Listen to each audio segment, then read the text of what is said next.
I loved watching this season. It was great. It was even better than the first. I love that there's this arc to it that's, you're constantly following the story of Pain Motors. It's not just bits of comedy. So Yeah, that is actually, no one said that before, but it is true that the company itself is a character in the show. Sort of the fate, the ups and the downs, the woes, the ways in which it impacts us, and the ways in which we impact it. It's really it developed really well this year, I thought, and allowed for some freedom of movement for the characters and the ensemble as a result, because we were all kind of working in the service of this massive organism. And I think that's what the show, I actually really think that's what distinguishes this show as a half-hour single camera comedy. I think that it is really dealing with its workplace as a piece of the story, and a character in and of itself. yeah, and you have a lot of ups and downs this season, which we'll get into, but it's yeah, it's you're watching this kind of flow chart or whatever you want to call it, graph, seeing, okay, where are they now? And like a stock, like watching the stocks. It's the same thing Yeah, with Pain Motors. yeah, or an EKG. So when you start the second season, is there an added pressure to deliver? Oh, definitely. I think there's a pressure to deliver, but I also think that there's a freedom for you can relax a little bit, you can settle in, you aren't so sort of on high alert in terms of just the performer in you, of who are these people and how are we going to interact and what is my character and am I delivering on the promise of the pilot, and all of those kind of anxieties that unconsciously infect the first season. It's a fun, discovery process, but it's also got its kind of anxieties. And I think season two, you feel, you always feel it at that first table read where you settle in and you kind of feel like, oh, okay, I know who these people are. The writers have written super strong jokes for each character, identifying each character, and you can kind of, there's a relief to that and a confidence to it. Of course, you know that the series is going to live or die by the second season, because that's really where you are hopefully monopolizing your opportunity to let viewers get to know you and fix things that weren't quite working season one, all that kind of thing, which I do think the season did and delivered, hopefully. But it was mostly a relief. It was mostly fun. And I felt a certain authority over Catherine that I hadn't felt in or overplaying Catherine, I should say, that I hadn't necessarily felt all the way through season one.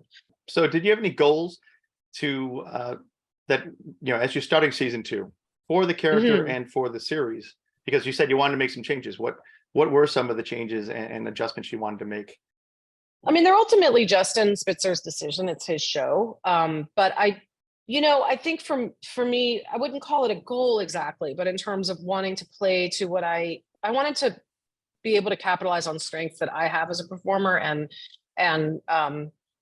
and assets, and I'm an ensemble player. I really like being a part of an ensemble. I like being a leader of an ensemble in this particular case, but I really, really like playing tennis and playing whatever metaphor you want to use. I come from improvisational comedy as a background. I come from, Saturday Night Live and the Groundlings, and a lot of my training and my comedic preferences fall there. I'm a theater performer. So I feel like in season one, we were very positioned that, I was a new boss. I was an interloper, which is a funny premise for a television show, but it makes for kind of challenging, workplace dynamics. I was sort of always like, was covering their ass, afraid they would lose their job with this new crappy boss.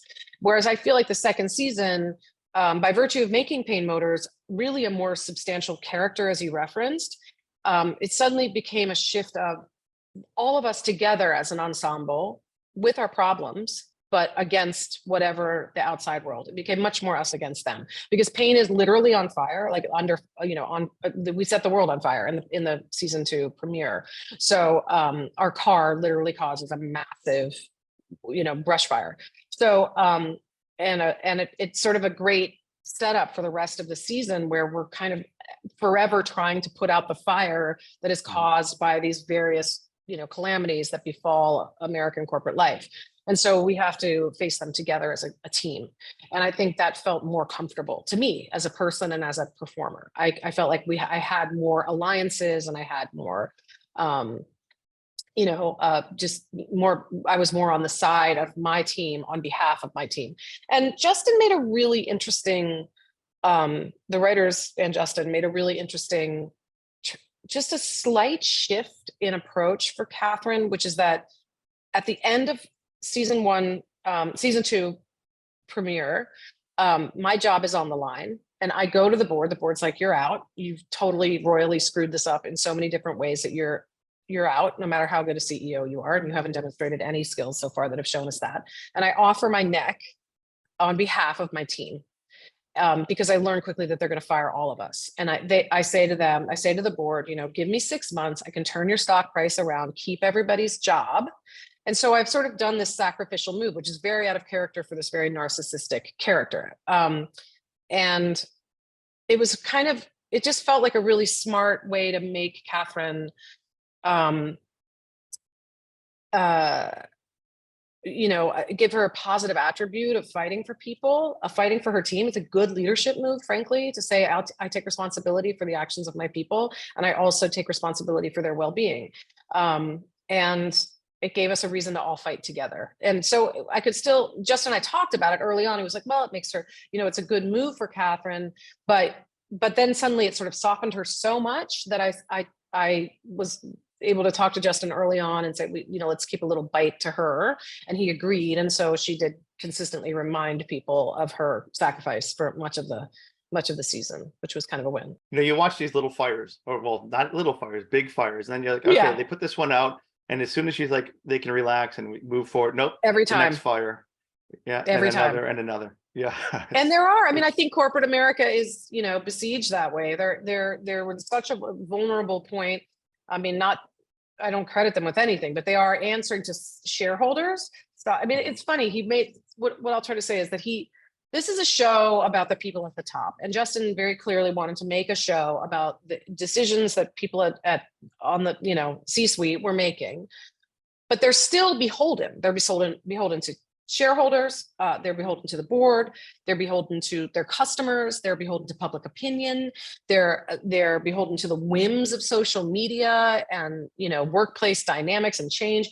And that's what I think the show does incredibly well in a contemporary way is makes fun of and lampoons the kind of wild, vicissitudes of the American corporate landscape and how much of it is just sort of run on whimsy and accident.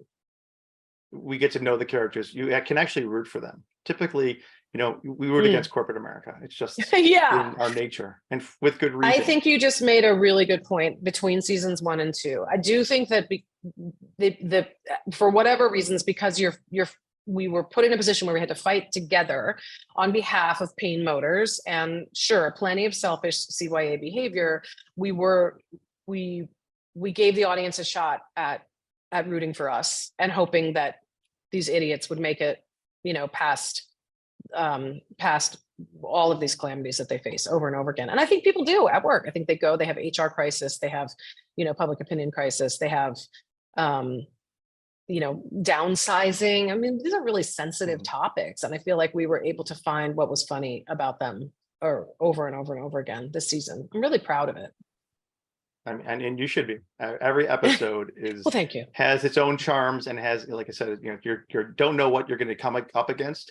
And when you do, like, all right, how are they going to turn this? How is this going to become an automotive story or and then there's romance and all these other elements that are kind of mashed. There is romance, not for me, but yes. Maybe next season. Well, we'll discuss that in a moment. So is playing a character's moral compass is not always like in line with yours. Is it challenging? Is it a joy? Is it somewhere in between? It's an absolute joy. It's like playing the bad guys. I learned that so early on. Again, I guess it's just more fun to play the bad guy than the princess. It always is. It's somebody who's let loose, you can let loose on a sort of darker side of yourself. And I did struggle. I will say, I come from a sort of very academic family. My brother's a professor, it's a big piece of who we are. And her intelligence was complicated for me. I think I wanted to play her. What I'll say is Justin always insisted that Catherine's intelligent. Justin always insisted that she's she's learned and book smart. On the wall of my office at Payne Motors, like on the set, is a degree from Wharton. I mean, she went, to one of the top business schools in the country. I think she's accomplished, but I think she's self-serving. And that's a fun balance to play. And it took me a minute to figure that out, to play selfish as the move over stupid, to have sort of a sense of savvy about things sometimes that I didn't want to give her. Anyway, that was kind of a fun little move. And she also has these holes in her kind of knowledge, and she can't drive a car. Huge. And like some of the basic things that people do nowadays because of her position. Yeah, the character, the premise of the show is that this CEO, this new female CEO, comes into this old guard male driven industry, takes over. I mean, I know that there are, we have Mary Barra, we have some examples in the automotive industry, but it's a very bro-y culture. Obviously, it's a very traditionally masculine American manufacturing industry with great history for this country, actually. But she's of a certain MBA school of thought that is like, I don't need to know the product. I just got to sell it, and I got to manage all these people who do know the product. And she's got a huge amount of arrogance about that point of view. She has to. She doesn't know anything about cars. She literally in the pilot asks how to pronounce chassis, which is, is exactly sort of how I am. And she doesn't drive. She doesn't care that she doesn't drive. She doesn't really, she cares about managing the people, and she cares about her stock price. And she assumes she's good at that. And I imagine she is pretty good at it. It's got a major job offer. But we don't know a lot about where she came from, but we know that she steered a pretty dodgy pharmaceutical company through some hard times. So she has experience in moral ambiguity. So do you purposely not learn more about cars besides what you learn on the show so you can stay in Catherine mode? No, but I get it pretty well. I mean, I don't know enough I grew up in a city. I've lived in New York City for 25 years. Like, cars are entirely functional for people who live in cities because by virtue of the fact that they're going to be sideswiped or stolen most of the time. So it's not like, I mean, or whatever, ransacked for your radio if it was the 90s. So I just don't have I don't have that car. I don't come from car culture. I have relatives who are really into their prized possessions.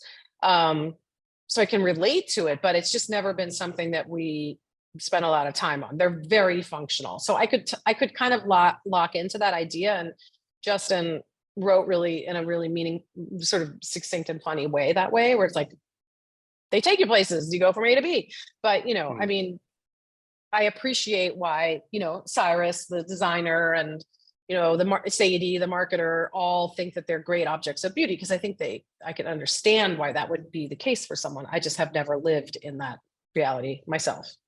Yeah, I mean, just because even to just know the basics, I learn what I need to learn when my car has a problem, and I go, oh, and then suddenly I'm saying the chassis is leaking or whatever. Yeah, it's like wine for me. Like, I don't you can say 1,000 times to me what region a wine comes from, and I drink it and it's gone. The same thing with cars. Like, I mean, I can imagine a lot of other ways to spend $100,000 if I were to be given that option. It's just not high on my fantasy list. So Catherine goes through a lot this season. She had marital problems, and speech problems, sexting hacks, a lap full of bunnies, and then the near weekly collapse of her company. Yet at the end of the season, she seems like she's in a slightly better place, or when you get to the very end, in a much better place. What is your read on Catherine heading into season 3? Well, I think what's cool about the way Justin is really so great about taking a season and doing almost like a binging connective tissue sequence of episodes. I mean, even though it's a network show and that it drops weekly, I think it has that nice bingeable element of you start with A and you end with Z, and it feels really satisfying to watch the whole season in one fell swoop. And that definitely was the case with season 2. We started with this calamitous disaster. We ended in a pretty solid place. And what would be thrilling about season 3 is that it will be the first time that we've actually seen this decision. I'm going to pray that the people who are watching this, if they haven't seen American Auto, are going to go now and sit down and watch the whole thing. But, this decision that she's made some kind of interesting sales decisions, and they are really impactful for the bottom line for the company. And she's saved everybody's jobs. Theoretically, it would be really, really fun to see some of the decisions that they make now that they're on top, and how badly they can blow that. Frankly, what they can do with their good equity. Well, I mean, that is positive, I guess. But yeah, I mean, I think they have money now, and they have some power, and she's been proven right. So what does that do? How do people, honestly, logically, there'll probably be some really cool, good things that come from that. There'll also probably be some real boneheaded gambles, For 2 years, 2 seasons, she's been this underdog. Yeah. And suddenly things change. Fortune, like a flip of the coin, it seems. Fortune changes. What's it like being on the other side? Yeah, I think what's cool about watching an underdog evolve, right, is that you have this chance to see how they would use the power. I guess what are the things that she's going to want to invest her time and energy into, and what are her blind spots? I could see her running for office. I could see her going on a book tour. I could definitely see her writing a book about herself. I mean, where will arrogance be her pothole, and where will it be an asset? And that I'll leave to the writers. But I think that there's a lot of stories that you can tell about empty benevolence. What companies can you buy? Things like that. There's a lot of directions to go.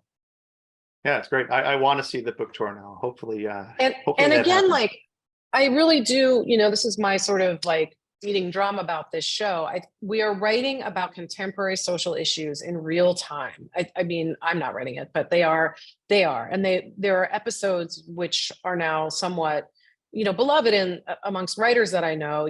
106, where we made the politically correct commercial in season 1, and the one where we dealt this, actually that was 206, which was the episode that dealt with the millennials taking on Catherine and asking for her to take a stand on the company's policies around abortion. So they're very topical. They're called The Letter. Yeah. And there is a commercial in The Letter, the names of the episodes. They're topical, they're awkward, they're hot button. No one is right, no one is wrong. I think Justin is uniquely, really gifted at taking extremely uncomfortable social issues and talking about them from every angle, so that you can really find what's funny in the human behavior around controversy. And so I think, I don't know why I brought that up, except to say that we are, this morning, someone came for Chick-fil-A for being too woke. This every single day, where Target's under fire, Bud Light. I feel like corporate America has an identity and a relationship to human beings now in our American culture it's different than it's ever been. It's a mirror. It has less power. It has more power. It's vulnerable. It's trying to do the right thing. But at the end of the day, the bottom line matters. And I think this show is talking about that in a way that is fascinating. And we're asking our workplaces to represent values for us that we do or we don't agree with. I mean, that's just it's fodder. And I don't think a lot of people have cracked the code in half-hour television yet to talk about it. And I feel like Justin's doing it. I don't know. I'm really proud to be on a show that I think is this smart about contemporary American sort of sentiment and politic, Yeah, I think episode 6, The Letter, I was going to bring it up. I mean, it's brilliant because it does, like you said, it doesn't pick sides, and it covers so much. And I'm like, oh my God, these are the things that we're all dealing with, and we're all listening to. I'm like, well, I stand here on this, but here on this. And I'm like, I don't really have a ground to stand on. I want to be right. I want to be a good person. That's where we are, but you're not sure how to be. And then what's so great about it is your character struggle. Yeah, exactly. And you're dealing with, so you're not only are you dealing with the issue of choice, which is loaded and complicated, and and abortion, however you put it, you're also dealing with massive generational shifts in the way that we expect things from one another, massive generational shifts in the way that we expect things from companies that we work for, our employers. So it takes on, like, every single little micro piece of it has, and just plain old funny blind spots, like the Pain Women's Committee that's trying to make the decision on behalf of the companies out of state abortion policy is run entirely by men by accident. So it's all of these. I think it's really brilliant too, and I'm grateful that you see that, because it's such a relief to just to be able to lean in and just take the point of view of a character and not have to stand personally as a human being and make my own decisions about it, Mhm. and the cast just leaps at those directives. Like when those episodes come that are juicy and clunky and awkward and about terrifying realities of our American culture right now, we go for it in a great way. Everybody goes for it.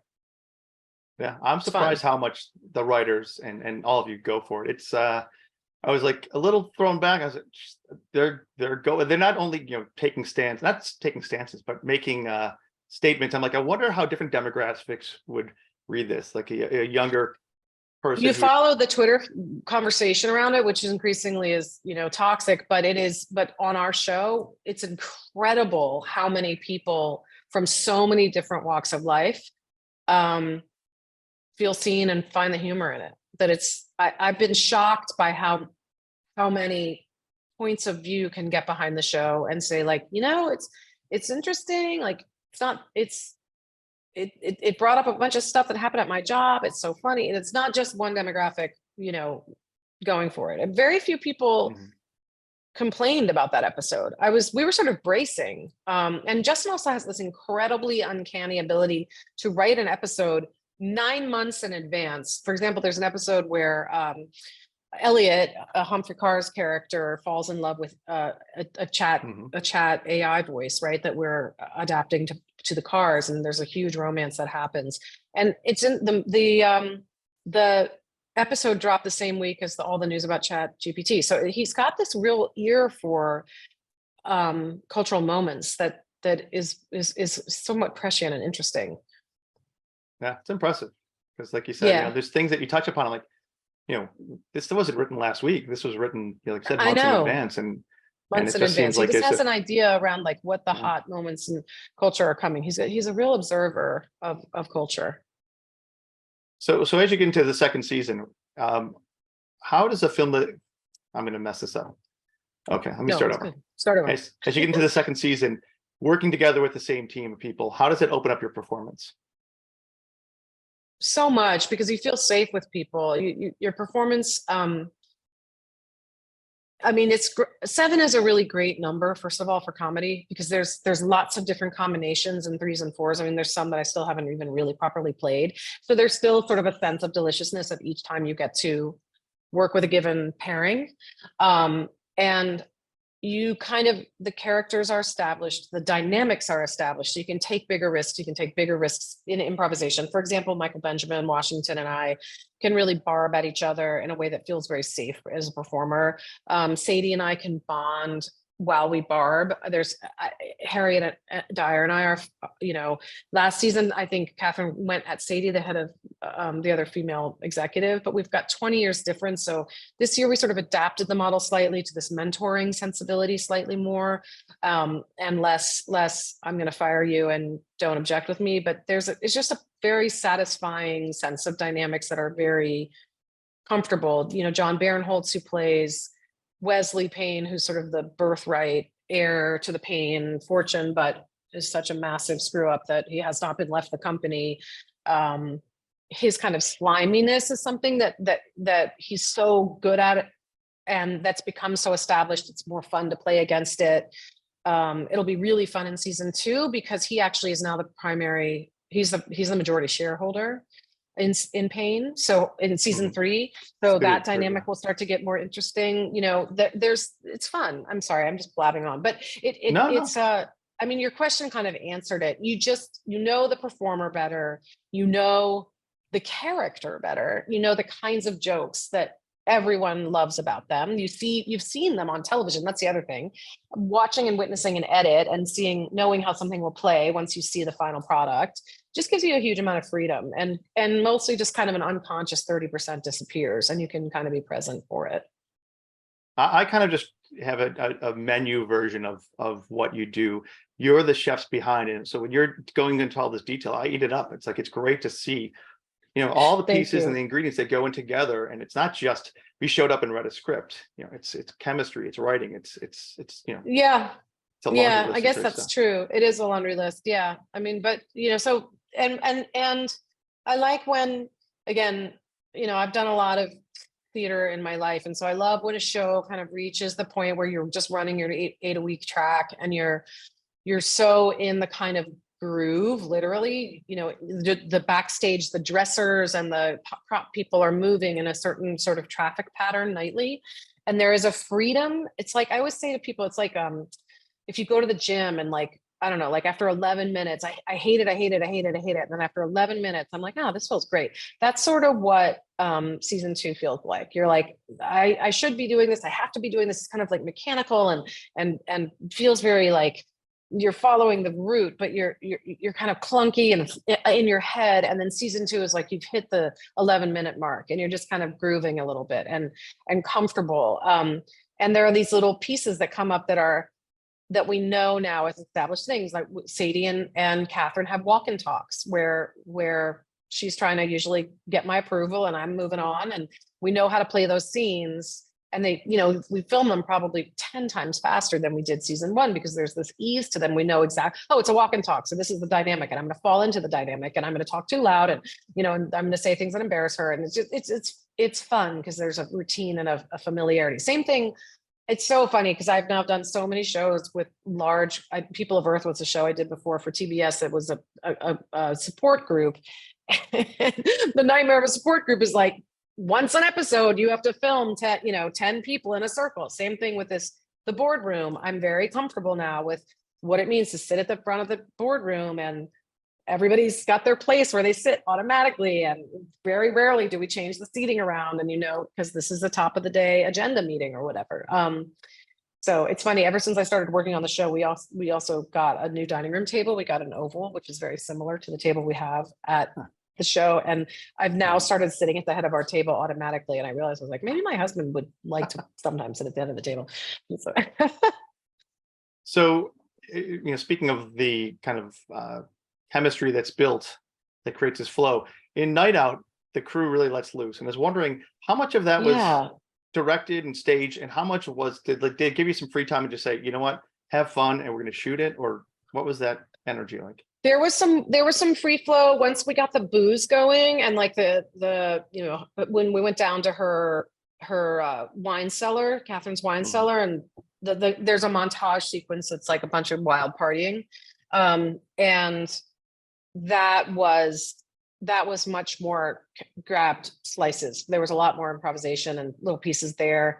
The dance sequences are always like that in all of things. But the piano was also improvised. I think you played that. Oh, really? John played that piece. I can't remember if that was scripted or not, but obviously we didn't know what he played on the piano. And then karaoke was scripted, and the scene where Elliot offers something, I think, to marry me or something.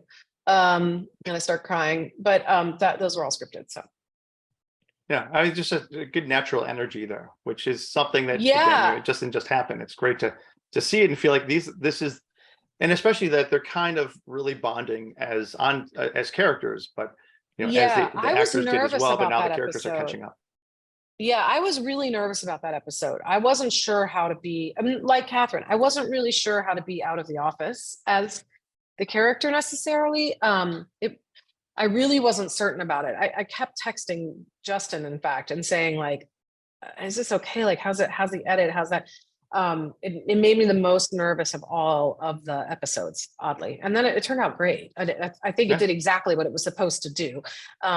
And it was very, I had to play vulnerable in a way I hadn't played. It was scary. Yeah.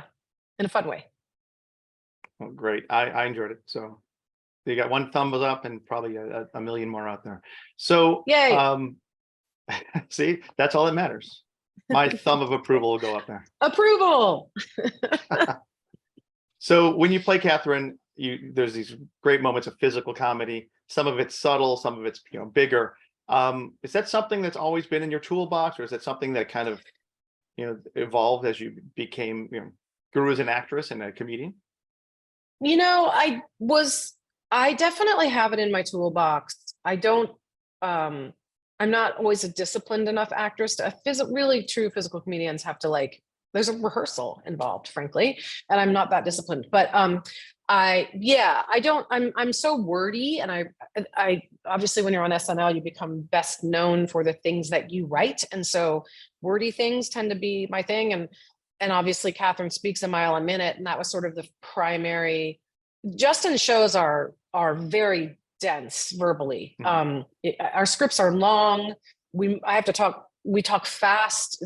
That was probably the bigger, like, sort of literal physical challenge, meaning learning to move quickly through topics. And I'm always getting information out incredibly quickly and it's important information because we only have 20 minutes and you gotta like there's a lot of plot in these episodes, along with comedy. So it's like being able to carry that. So my primary focus was always that. But then what's delightful about playing someone who's sort of, in control and tightly managed is these explosions. So like the explosion in the premiere of season 2, when I finally, after this entire episode of promising everyone that it's all going to go great, lose my mind, has to have been one of the most fun things I've ever done on camera.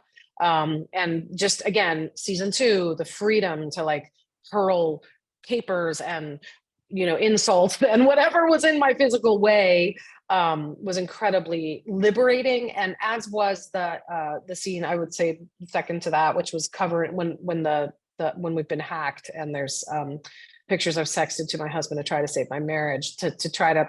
What's so great, they're actually, again, tropes of the show of most comedies, but that there's this conference room that's encased in glass. So anything private that we're trying to cover that's clearly visible to the rest of the office is always really fun to play. As Anna the fan, Yes. not Anna the actress, what is your favorite part about American Auto?